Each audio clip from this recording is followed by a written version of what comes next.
Wanarat is an actor and singer. In 2022, he starred in Love Mechanics. He has so far mainly works in the Thai BL industry. He was born on June 23, 1994 in Khon, Kaen, Thailand. In 2021, he starred in The Best Story.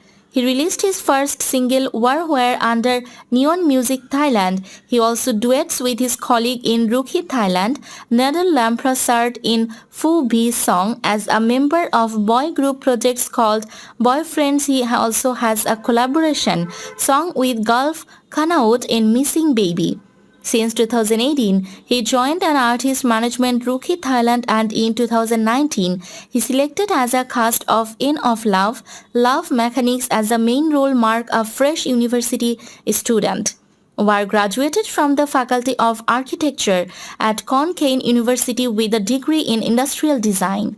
War entered the entertainment industry in 2016 as a cover of 17 Cover Guy 2016. In 2020, he starred in End of Love, This Is Love Story.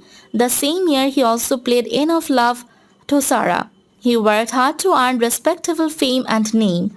In 2018, he starred in Transistor Love Story. The same year, he also played Way Back Home. These few early stints made him confident about his talent, and he decided to make acting as his career. In 2022, he worked in movie The Haunted Clothes. His role was quite impressive, and now he is a popular Thai actor known for his good acting skills. In 2016, he worked in movie The Right Man, Because I Love You. In 2022, he worked in TV show Lenny's Weekend Special. In 2021, he worked in TV show Warcraft Level O.